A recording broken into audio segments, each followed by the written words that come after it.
ఇప్పుడు సపోజ్ ఏంటి ఏ అని అన్నాను, ఏం జరిగింది ఆటోమేటిక్గా ఇదిగో 2 బైట్స్ అలొకేట్ అయింది కదా. ఇదిగో ఏ 2 బైట్స్ అనే మనకి ఇదిగో నేను పేరు పెట్టాను వేరియబుల్ అని చెప్పేసి అన్నాను. Name of the memory location variable అని.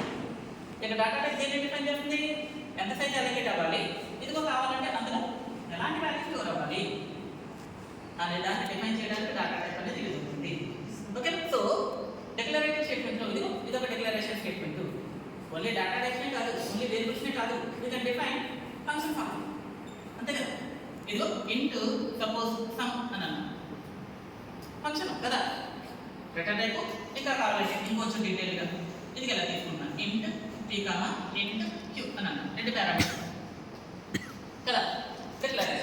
డిక్లరేషన్ అంటే అది చూద్దాం సెమీకోలన్. సో ఇది కూడా డిక్లరేటివ్ స్టేట్మెంట్, ఇది కూడా డిక్లరేటివ్ స్టేట్మెంట్. డిక్లరేషన్ ఇదేమో డేటా టైప్ లేదా వేరియబుల్ డిక్లరేషన్, ఇదేమో ఫంక్షన్ డిక్లరేషన్. ఫంక్షన్ అంటే ఏంటి మరి, ఇవన్నీ వస్తా మనకి నెక్స్ట్ మేబీ క్లాస్ అయిన తర్వాత నెక్స్ట్ క్లాస్ అదే చెప్తా. ఓకేనా, వాట్ ఇస్ ద ఫంక్షన్? 3-2లో ఉన్నారు మీరు అమ్మా, మినిమం బేసిక్ డెఫినేషన్లు ఇవన్నీ కూడా. ఓకేనా, సిఎస్సి చూస్ చేసుకున్నారు, గుర్తుండాలి కూడా వస్తాయి. సో ఫంక్షన్ అంటే ఏంటంటే 2 రకాలుగా చెప్పచ్చు డెఫినేషన్. ఎలా అంటే లార్జ్ ప్రోగ్రామ్స్ అనేవాడి small program known as function, లేదా సబ్ ప్రోగ్రామ్ అని కూడా అనొచ్చు. ఓకేనా, లేదా ఇంకోలా కూడా చెప్పచ్చు డెఫినేషన్.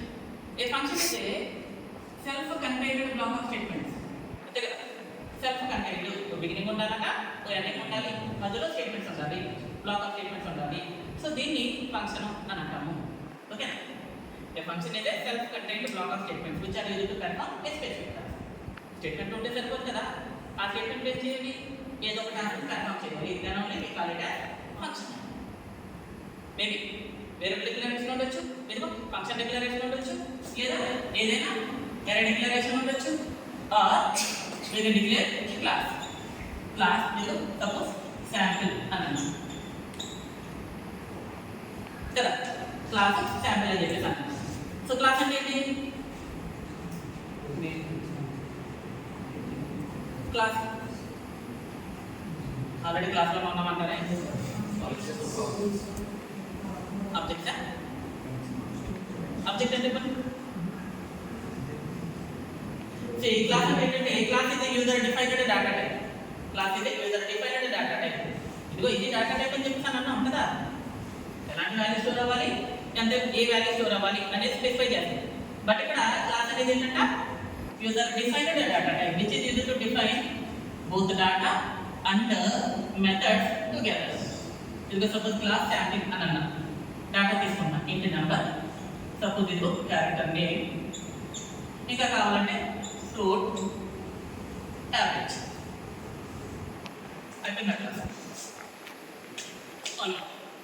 ఇదిగో కావాలంటే వైట్ రెడ్ వైట్ డిస్ప్లే, ఇది క్లాస్. ఓకే, సో క్లాస్ ఇదే user defined data type which is used to define both data and functions. Functions అనొచ్చు లేదా మెథడ్స్ అనొచ్చు. Functions together as a single unit, and these functions are used to operate on this particular data. The function దేనికి use అవుతాయంట, ఇప్పుడున్న డేటాని operate చేయడానికి use అవుతాయంట. Okay, define చేయడానికి మాత్రమే class అనేది యూజ్ అవుతుంది. మరి క్లాస్ని రన్ చేయాలి, వాల్యూస్ని అసైన్ చేయాలి, ఏం కావాలి, we need an object. Object అంటే ఏంటి,